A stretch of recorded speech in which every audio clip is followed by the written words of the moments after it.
بسم اللہ الرحمن الرحیم هو الحبیب الذی ترجا شفاعتہ لکل حول من الاحوال مقتحمی۔ معزز سامعین، خانقاہ سے آپ کی خدمت میں سلام پیش کرتا ہوں۔ آج حضرت جلال الدین رومی رحمۃ اللہ علیہ کی مثنوی شریف سے کچھ عرض کروں گا۔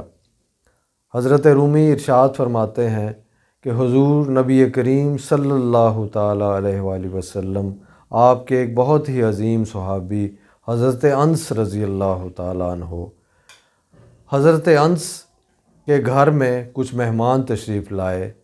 آپ نے ان کو کھانا پیش کیا۔ جب مہمان کھانا تناول فرما چکے تو آپ نے اپنی خادمہ کو آواز دی کہ برتن لے جاؤ۔ جب وہ برتن لے کے جا رہی تھی تو آپ نے دسترخوان دیکھا۔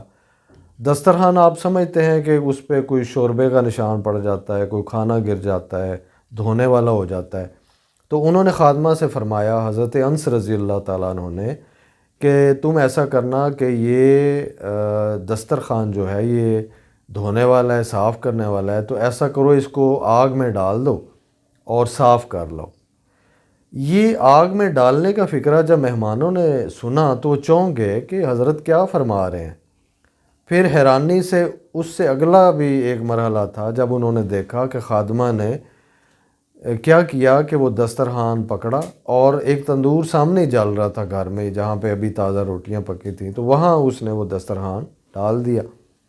اب مہمان دیکھ رہے تھے کہ ابھی دسترخوان کے جلنے کے آثار نمودار ہوں گے، دھواں نکلے گا، پتہ چلے گا وہ جل گئے۔ تو تھوڑی دیر بعد خادمہ آئی، اس نے اسی تندور سے، جلتے ہوئے تندور سے دسترخوان نکالا تو دیکھا براق سفید ہو چکا ہے، صاف ستھرا ہو چکا ہے۔ تو اس نے حضرت انس رضی اللہ تعالیٰ عنہ کو وہ پیش کیا۔ آپ نے اسے چوما، اپنی آنکھوں سے لگایا اور کہا کہ اس کو اندر رکھ دے۔ تو اب مہمانوں نے آپ سے عرض کی کہ جناب حضرت انس، عجیب معاملہ ہے کہ دسترخوان یا کپڑا تو دھویا جاتا ہے صابن سے، پانی سے، تو آپ نے آگ میں اس کو صاف کیا اور آگ نے اس کو جلایا بھی نہیں۔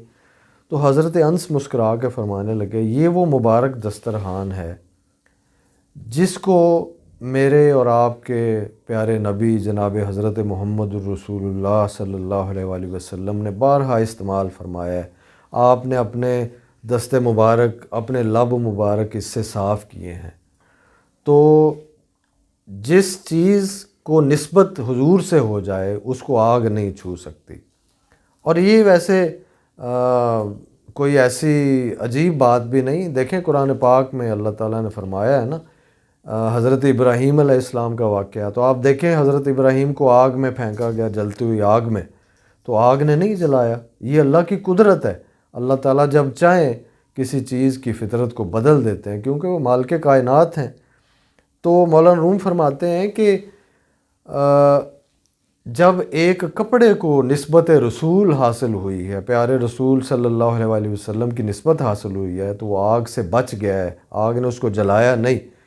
اگر تم عذاب جہنم سے بچنا چاہتے ہو، جہنم کی آگ سے بچنا چاہتے ہو، تو پھر ان مبارک ہاتھوں اور مبارک لبوں کے قریب ہو جاؤ، یعنی اس والضحیٰ چہرہ مبارک والے لبہائے اقدس کے قریب ہو جاؤ، وَيَدُ اللَّهِ فَوْقَ أَيْدِيهِمْ والے دست مبارک کے قریب ہو جاؤ، تو یہ دوزخ کی آگ تمہیں نہیں جلائے گی۔ قریب ہونے کا مطلب کیا ہے کہ حضور سے نسبت حاصل کرو، اور نسبت کا مطلب کیا ہے؟ حضور کی محبت۔ اور محبت کس چیز کا تقاضا کرتی ہے؟ اطاعت کا، فرما برداری کا، کہ یعنی مقصد یہ ہوا کہ جب تم حضور کی شریعت مطہرہ پہ چلو گے، حضور کی نسبت حاصل کرو گے، تو پھر دوزخ کی آگ تمہیں نہیں جلائے گی۔ تو آگے چل کے مولانا روم فرماتے ہیں کہ مہمانوں نے خادمہ کو بلا کے کہا کہ چلیں، آپ نے تو حکم فرمایا کہ اسے تندور میں ڈال دو، لیکن تم نے بھی غور نہ کیا کہ اتنا قیمتی کپڑا جو ہے وہ اسے میں آگ میں پھینک دوں گی تو جل جائے گا۔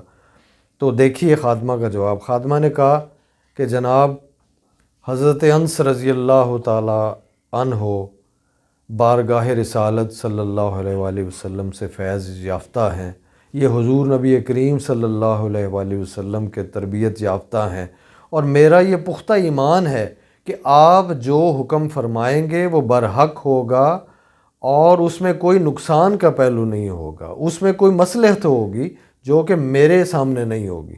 تو میرا یہ چونکہ پختہ ایمان تھا کہ آپ کے زبان اقدس سے جو کچھ حکم صادر ہوگا وہ درست ہوگا، تو میں نے بلا سوچے سمجھے اس پہ عمل کیا ہے۔ تو مولانا روم کی اس حقائق سے ہمیں دو سبق ملتے ہیں۔ ایک تو یہ کہ ہمیں ایمان کی پختگی درکار ہے، اور پھر ایمان کی پختگی تقاضا کرتی ہے کہ حضور نبی کریم صلی اللہ علیہ وآلہ وسلم کی اطاعت کی جائے، تاکہ اللہ تعالی ہمیں اس اطاعت کے صدقے، اس محبت کے صدقے، اس نسبت کے صدقے دوزخ کی آگ سے دور رکھے، ہمیں دوزخ کی آگ نہ جلائے۔ انہی الفاظ کے ساتھ اجازت چاہوں گا۔ والسلام علیکم ورحمۃ اللہ وبرکاتہ۔